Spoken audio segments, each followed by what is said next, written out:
A deputada federal Carla Zambelli, pelas redes sociais, alertou sobre os absurdos que vêm sendo cometidos nas estatais sob o governo Lula e anunciou que apresentou denúncias sobre os patrocínios feitos pela Itaipu. Zambelli lembrou que o governo Bolsonaro reverteu uma tendência de prejuízos nas estatais e que elas passaram a dar lucro, mas que, ao chegar o governo Lula, as estatais imediatamente voltaram a dar prejuízos bilionários. Zambelli disse: só para você ter uma ideia, a estatal Itaipu, fornecedora de energia, deu prejuízos de 333 milhões entre março de 2023 e outubro de 2024. Quem foi colocado lá como gestor geral é o Enio Verri, amigo da Janja. E olha só que interessante. Desses 333 milhões de reais de prejuízo, 43 milhões, nada mais, nada menos, foram para patrocinar eventos. A deputada destacou que um dos eventos que receberam verbas da estatal foi o chamado Janjapalooza, promovido pela primeira-dama. Carla Zambelli disse: o Janjapalooza foi patrocinado também por Itaipu, 15 milhões de reais dos 55 que ela usou, porque ela pegou também da Caixa Econômica, do BNDES. E a pergunta é, afinal de contas, esse governo vai ficar gastando para fazer uma festinha para 700 pessoas, para enaltecer os artistas deles, para ter os artistas aqui na mão sempre? A deputada anunciou que já apresentou denúncias à Procuradoria-Geral da República e ao Tribunal de Contas da União, pedindo esclarecimento sobre a destinação de recursos de uma empresa que dá prejuízo. Zambelli disse: isso vai contra vários princípios da administração, da moralidade, do uso bem feito do dinheiro público. Enfim, a gente está denunciando também porque patrocinou eventos que não tinham nada a ver com a conta de luz. E agora querem passar o prejuízo para nós. Então, a gente não vai deixar isso acontecer. A deputada pediu mobilização popular para comunicar ao governo que o povo não quer aumento na conta de luz para patrocinar eventos e disse: essa é mais uma que a gente está contando, que é o começo do fim do governo Lula. Ele vai ter um impeachment com certeza antes de 2026. Podem contar com isso. A gente precisa ficar muito alerta com as estatais no Brasil. Pois é, estatais essas que davam sempre prejuízo no governo Lula e Dilma. No Temer começou a subir um pouquinho, Bolsonaro estava avassalador, o lucro que a gente teve em todas as estatais. E aí chegou o Lula e conseguiu sair de um lucro gigantesco para um prejuízo bilionário em todas as estatais. Só para você ter uma ideia, na estatal da Itaipu, fornecedora de energia, deu prejuízo de 333 milhões entre março de 2023 e outubro de 2024. Quem foi colocado lá como diretor-geral foi o Enio Verri, amigo da Janja. E aí, olha só que interessante, desses 333 milhões de reais de prejuízo, 43 milhões foi nada mais, nada menos para patrocinar eventos. Eventos, por exemplo, sobre a Lava Jato. Vamos refletir sobre a Lava Jato.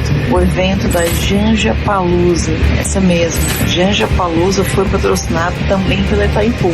15 milhões de reais dos 55 que ela usou. Ela também pegou da Caixa Econômica, do BNDES. E a pergunta é, afinal de contas, esse governo vai ficar gastando para fazer uma festinha para 700 pessoas, para enaltecer os artistas deles, para ter os artistas aqui, ó, na mão sempre? Pois é isso que eles fazem. Bom, então o que a gente fez sobre isso? Já entramos com uma denúncia na PGR e no Tribunal de Contas da União, pedindo para a gente entender de onde vem esses 15 milhões, esses 43 milhões, se ele não está dando prejuízo. Isso vai contra vários princípios da Constituição, da moralidade, do uso bem feito do dinheiro público. Enfim, a gente está denunciando também porque ele patrocinou eventos que não tinham nada a ver com conta de luz e agora querem passar o prejuízo para nós. Então a gente não vai deixar isso acontecer. Se você conseguir fazer barulho em cima disso e falar, não quero aumentar minha conta de luz, eu quero menos patrocínio das estatais para dar menos bilhões de prejuízo estão dando em todas elas, eu acho que o governo federal vai te ouvir. Vai te ouvir porque a voz do povo é a voz de Deus. E quando vocês colocam a boca no trombone, a gente faz.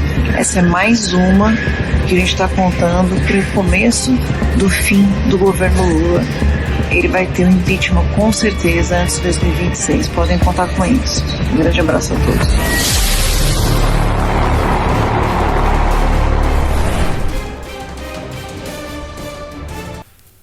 Na conjuntura jurídica atual do Brasil, muitas pessoas estão sendo tratadas como subcidadãos e subhumanos, sendo perseguidas implacavelmente por medidas judiciais invasivas e arbitrárias, sem direito razoável ao contraditório e à ampla defesa, pelo simples motivo de terem manifestado apoio ao ex-presidente Jair Bolsonaro.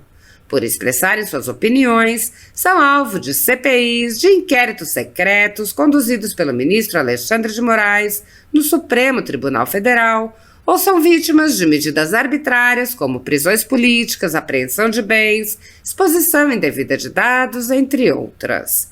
O ex-presidente Jair Bolsonaro chegou a advertir em um pronunciamento para uma manifestação da subprocuradora Lindora Araújo, da Procuradoria-Geral da República, que denunciou o uso da técnica da Fishing Expedition por parte do ministro Alexandre de Moraes. A técnica é comum nos inquéritos conduzidos por Moraes contra adversários políticos, jornais independentes e cidadãos que se expressam de maneira crítica contra a conduta de ministros da Suprema Corte. Neste modus operandi, o investigador promove uma devassa em pessoas escolhidas por ele para procurar algum indício, algum motivo para acusação, em contrariedade ao preconizado pelo direito que deveria investigar fatos. Em inquéritos conduzidos em cortes superiores, observa-se um procedimento característico.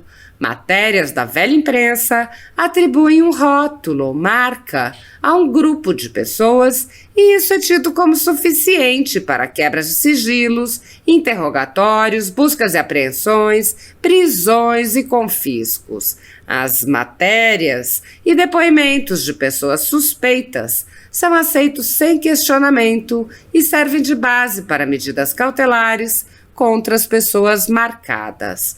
Após promover uma devassa nas pessoas e empresas, no que é conhecido como Fishing Expedition, os dados são vazados para a velha imprensa, que então promove um assassinato de reputações que dá causa a novas medidas abusivas. Conforme vários senadores já notaram, os procedimentos são comumente dirigidos aos veículos de imprensa independentes em evidente tentativa de eliminar a concorrência, controlar a informação e manipular a população brasileira. Os inquéritos são mantidos abertos por tempo indeterminado para continuarem a produzir seus efeitos devastadores sobre as vidas dos investigados que não têm meios para questionar as decisões.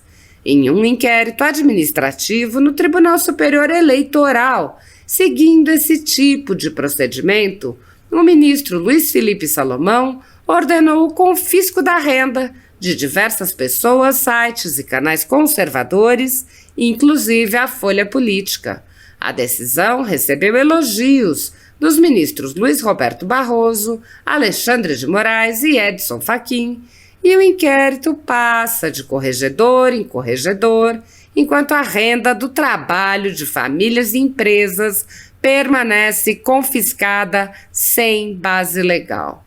Após o ministro Luiz Felipe Salomão, já foram relatores do inquérito os ministros Mauro Campbell Marques, Benedito Gonçalves e Raul Araújo, e a atual relatora é a ministra Isabel Galotti. A decisão não discrimina os conteúdos e atinge a totalidade da renda dos sites, com o objetivo de levar ao fechamento dos veículos por impossibilidade de gerar renda. Todos os rendimentos de mais de 20 meses de trabalho são retidos sem qualquer base legal. Se você apoia o trabalho da Folha Política e pode ajudar, doe qualquer valor à empresa Raposo Fernandes através do Pix, utilizando o QR Code que está visível na tela, ou o código ajude@folhapolitica.org. Caso prefira, há a opção de transferência bancária para a conta da empresa Raposo Fernandes, disponível na descrição deste vídeo e no comentário fixado no topo. Há mais de 10 anos, a Folha Política vem mostrando os fatos da política brasileira e dando voz a pessoas que o cartel midiático quer calar. Pix ajude@folhapolitica.org